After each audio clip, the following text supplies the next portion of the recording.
भंते। मनुष्य को 4 फलों के साथ उपमित किया जाता है। द्राक्षा फल के साथ, नारियल के साथ, बोर के साथ और सुपारी के साथ। द्राक्षा फल बाहर से कोमल होता है और भीतर से भी कोमल होता है। नारियल का फल बाहर से कठोर होता है किंतु भीतर से कोमल होता है, और बोर का फल भी ऊपर से कोमल होता है और भीतर से कठोर होता है। सुपारी का फल बाहर से भी कठोर होता है और भीतर से भी कठोर होता है। और जब मैं इस संदर्भ को साध्वी विमल प्रज्ञा जी के बारे में घटित करती हूँ तो मुझे ऐसा लगता है शासन श्री साध्वी विमल प्रज्ञा जी का जीवन द्राक्षा के फल की तरह है। वह फल जैसे बाहर से कोमल होता है वैसे ही भीतर से कोमल होता है। शासन श्री साध्वी विमल प्रज्ञा जी का जीवन भी मुझे बाहर से भी सॉफ्ट दिखाई दे रहा है और भीतर से भी वे सॉफ्ट हैं। उनकी वाणी में कोमलता है, उनकी वाणी में मधुरता है और उनके व्यवहार में भी मधुरता परिलक्षित होती है। मैंने उनको 3 रूपों में देखा। मुमुक्षु के रूप में पारमार्थिक शिक्षण संस्था में देखा, साध्वी विमल प्रज्ञा जी के रूप में देखा और शासन श्री साध्वी विमल प्रज्ञा जी के रूप में भी देखा। लेकिन तीनों रूपों में मुझे किसी प्रकार का कोई अंतर दिखाई नहीं दिया। वे जैसे प्रारंभ में थे वैसे ही वे आगे बढ़ते गए और वह रूप और अधिक इनका निखरता गया। साध्वी श्री विमल प्रज्ञा जी के भीतर तत्व ज्ञान के प्रति अभिरुचि है। कभी कभी आप हमें बताते हैं कि संस्था में थी तो मुझे तत्व ज्ञान समझ में नहीं आता था। परीक्षा देनी थी तो मैंने जीवा जीव पुस्तक को पूरा ही रट लिया, पूरा कंठस्थ कर लिया और परीक्षा दे दी।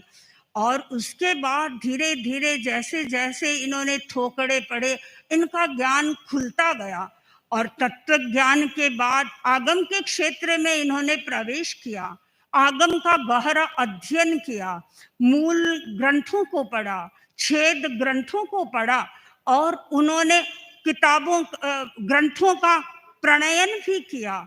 और तत्व ज्ञान का कोई विषय इनके सामने आता है तो इनका दिमाग उसी में उलझ जाता है। मैं कई बार देखती हूँ जब साध्वी जिन प्रभा जी, साध्वी मुदित यशा जी, श्रुत यशा जी मास्टर जी, ये लोग परस्पर में कभी चर्चा करते हैं, चारों मिल जाते हैं तो तत्व ज्ञान के बारे में किसी के मन में कोई जिज्ञासा होती है तो परस्पर वे चिंतन करते हैं और जब तक उनकी गुत्थी नहीं सुलझती है तब तक वे आगमों का ठोकरों को देखते रहते हैं और जब गुत्थी सुलझ जाती है तब उनको चैन आता है। यानी तत्व ज्ञान के प्रति जब गहरी रुचि और गहरी निष्ठा होती है तो वो व्यक्ति तत्व की चर्चा में रुचि लेता है। साध्वी विमल प्रज्ञा जी तत्व का अध्ययन भी करती हैं और अध्यापन भी कराती है। अभी यहाँ पर एडवांस्ड तत्व ज्ञान की क्लासेस लगती थी।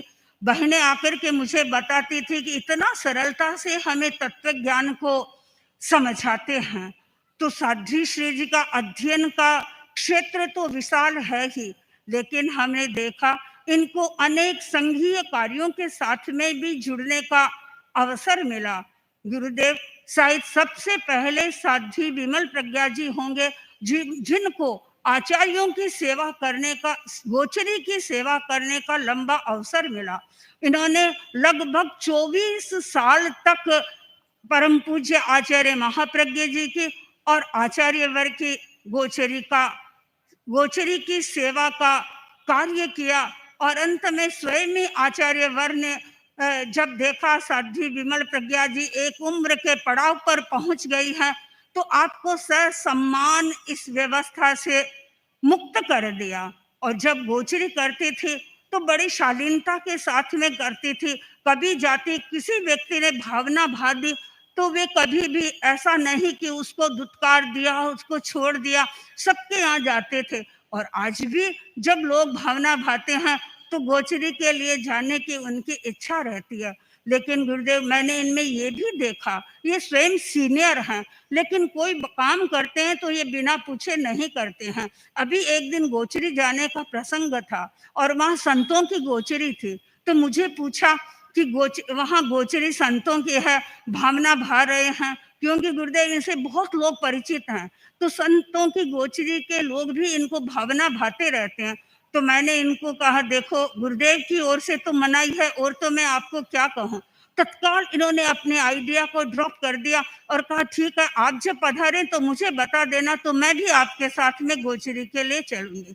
यानी ये इनका एक व्यवस्था के प्रति समर्पण भाव है। और राजकीय उपकरणों को संभालने का जब इनको दायित्व दिया गया तो बड़े करीने से ये सारा कार्य करती थी। और दीक्षा के समय में तो जब इतने इतने उपकरण सब साधियों को देने होते हैं, मोक्षप के समय में अनेक साधियां होती है, तो ये बड़ी शांति के साथ में और निष्पक्षता के साथ में सबको सब व्यवहार करती हैं। जिसको जो देना है, जिसको जो चाहिए, वे बहुत आराम से अच्छी तरह से देती थी। और हमारी साधियां भी उनके पास में कोई भी उपकरण लेने के लिए संकोच का अनुभव नहीं करती थी, उनके पास चले जाती थी। उनको ये विश्वास था कि हम जा रहे हैं तो साध्वी श्री जी हमें ये चीज दे देंगी। कोई भी कार्य हो, महोत्सव के समय में पहले ये गोचरी की व्यवस्था करते थे। इतनी लंबी लिस्ट होती थी और उस लिस्ट को भी वे मतलब इतनी सजगता से करते थे और पूरी निष्ठा के साथ में उस कार्य का भी इन्होंने निर्वहन किया।